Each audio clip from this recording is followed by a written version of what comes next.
نحمده ونسلم علی رسوله الکریم اما بعد فاعوذ باللہ من الشیطان الرجیم بسم اللہ الرحمن الرحیم عنہ قال رسول اللہ صلی اللہ علیہ وسلم ادعوا اللہ وانتم موقنون بالاجابۃ واعلموا ان اللہ لا يستجیب دعاء من قلب غافل لاہ رواه الترمذی وقال هذا حدیث غریب۔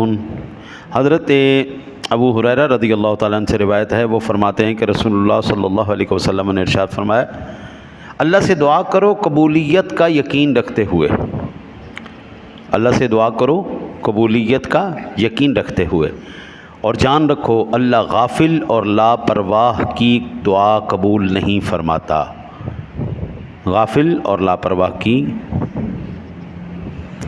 دعا کی قبولیت کے چند شرائط ہیں، ان میں سے سب سے پہلی بات تو یہ کہ اس بات کا یقین ہو کہ اللہ وحدہ لا شریک ہی میری دعا قبول فرمائے گا اور یقیناً فرمائے گا، نمبر ایک۔ نمبر دو،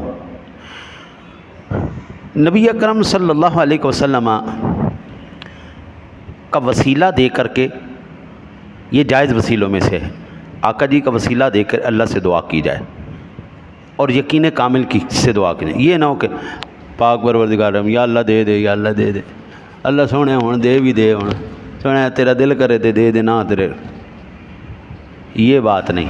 ہاتھ کدھر، دماغ کدھر، آنکھیں کدھر، یہ اللہ سے دعا ہو رہی ہے، یہ اسے مانگا جا رہا ہے۔ میں اگر قرآن و حدیث سے آپ کو چند قبولیت کی شرائط کے لیے عرض کروں، سب سے پہلی شرط یہ، جو بھی دعا قبول کروانی ہو اول آخر درود شریف پڑھ لیا کریں، پہلے بھی درود شریف پڑھ لیں، آخر میں بھی درود شریف پڑھ لیں، درمیان میں دعا کر لیں، اور اللہ تعالیٰ اپنے محبوب پر پڑھا گیا درود شریف قبول فرماتا ہے۔ یہ نہیں ہوگا کہ اللہ ادھر سے بھی اٹھا لے اور ادھر سے بھی اٹھا لے اور درمیان والا چھوڑ دے، ایسا نہیں ہوگا۔ جب اللہ سونا اول آخر قبول فرمائے گا تو درمیان میں جو مدعا ہے وہ بھی مالک اپنی بارگاہ میں قبول فرما لے گا۔ دوسری شرط، گریہ کرے، اگر رونا نہیں نہ آتا تو رونے والی شکل بنا لے، مسکین والی شکل بنا، عاجزی والی شکل بنائے اللہ کی بارگاہ۔ وہ چاہتا ہے مجھے متکبر مانا جائے، مجھے بڑا مانا جائے، اور وہ جب آپ عاجز اور مسکین بن کے التجا کریں گے تو پھر اللہ وحدہ لا شریک اس کی بھی لاج رکھتا ہے۔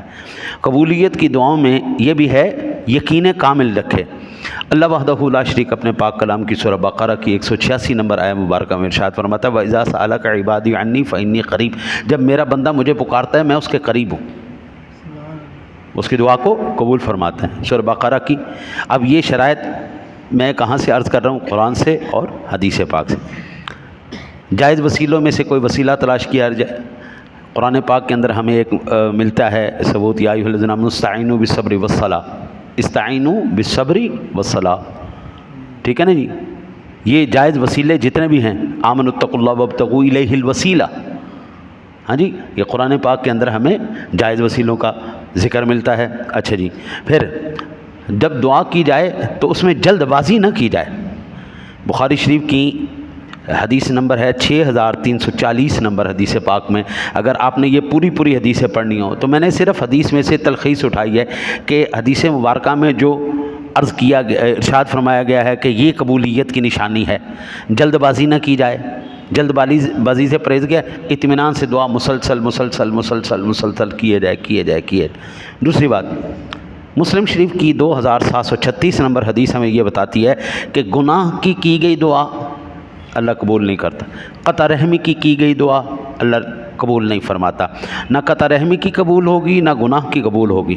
پھر اللہ آپ کی خیر کرے، اللہ سے حسن ظن رکھے، کیونکہ اللہ وحدہ لا شریک کے پیارے حبیب کی حدیث مبارکہ بخاری شریف کی 7405 نمبر پر ہے کہ جیسا میرا بندہ مجھے گمان کرتا ہے میں ویسے ہی اس کے ساتھ معاملہ کرتا ہوں۔ میرا یقین ہے میرا رب بڑا کریم ہے، رحیم ہے، غفار ہے، ستار ہے، عطا فرمانے والا ہے۔ میرا جب یقین کامل ہوگا پھر میں اللہ سے دعا کروں گا تو اللہ عطا فرمائے گا۔ جامع ترمذی شریف کی 2245 نمبر حدیث پاک میں یہ حدیث پاک کا خلاصہ ہے کہ قبولیت پر یقین رکھا جائے، میں جو رب سے مانگوں گا اللہ مجھے لازمی عطا فرمائے گا۔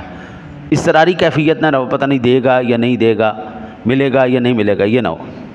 اچھا جی، ترمذی شریف کی 3479 نمبر حدیث پاک کا خلاصہ یہ ہے کہ حضور دل سے مانگا جائے، بالکل دل، آپ کا دل، دماغ، سوچ، ہر چیز حاضر ہو، اللہ کی عظمت دماغ کے اندر ہو، دل میں عشق رسول صلی اللہ علیہ وسلم ہو، دل میں محبت رسول ہو، دماغ میں عظمت رسول ہو، اور حضور دل سے پھر مانگے، اللہ تعالیٰ اس کی دعا کو قبول فرماتا۔ اچھا جی، کھانا پینا حلال ہونا چاہیے بھائی،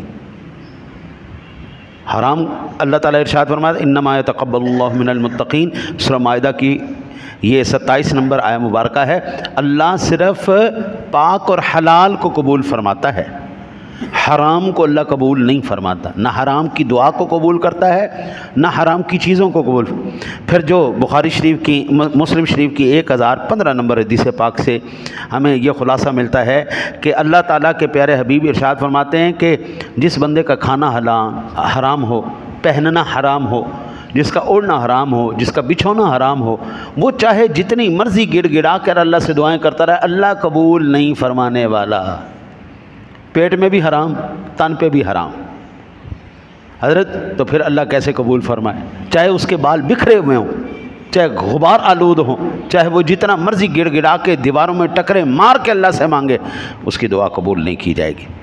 قبولیت کی شرائط میں ایک یہ بھی ہے کہ بازار میں دعائیں نہ کی جائیں، بازار میں دعائیں نہ کی جائیں، دعائیں اللہ کے بارگاہ، یہ مثلا گھر ہیں، مساجد ہیں، اپنے جو بیت مساجد ہیں، مسجد بیت، گھر کی جو جہاں پر آپ نماز وغیرہ، عبادات وغیرہ، وہاں پر بیٹھ کی جائے جہاں پہ حضور دل حاضر ہو۔ پھر دعا کرتے وقت ہاتھ کا، زبان کا، دل کا، تمام چیزوں کا دھیان رکھا جائے۔ اچھا جی، میں انشاءاللہ یہ کل حدیث پاک میں آج اس لیے نہیں چھوڑا، پھر وہ طویل ہو جائے گی حدیث پاک، اگلی حدیث پاک زندگی رہی تو انشاءاللہ کل عرض کروں گا اللہ تعالیٰ کے فضل سے کہ ہاتھ بھی کیسے اٹھانے، ہاتھ اٹھانے کیسے ہیں، پھر اس کے بعد دعا کرنے کے بعد کیا عمل کرنا چاہیے، کن کن مقامات پر دعا کرنی چاہیے، کہاں پہ نہیں کرنی چاہیے، اور کون کون سی جگہ ہیں جہاں پر دعا نہیں کرنی چاہیے۔ ٹھیک ہے نا جی، یہ تمام انشاءاللہ زندگی رہی تو میں عرض کروں گا۔ یہ طریقہ کار غلط ہے، یہ طریقہ کار غلط ہے، یہ طریقہ کار غلط ہے، یہ بالکل طریقہ کار ٹھیک نہیں۔ ایتے جھولی چھات رکھ کے بہ گئے بھی ٹھیک نہیں۔ انشاءاللہ کل تفصیل سے عرض کروں گا آقا کریم علیہ الصلوۃ والسلام کہاں کہاں پہ ہاتھ رکھتے تھے اور دعا کیسے کرتے ہیں۔ ہاں جی، جو ہم دعا کرتے ہیں وہ ٹھیک بھی کرتے ہیں یا غلط کرتے ہیں۔ انشاءاللہ زندگی رہی تو اللہ سے دعا ہے اللہ تعالیٰ آپ کو مجھے شرائط کے مطابق جس طرح اللہ اور اس کے رسول نے بیان کیے ہیں اس کے مطابق دعا کرنے کی توفیق عطا فرمائے۔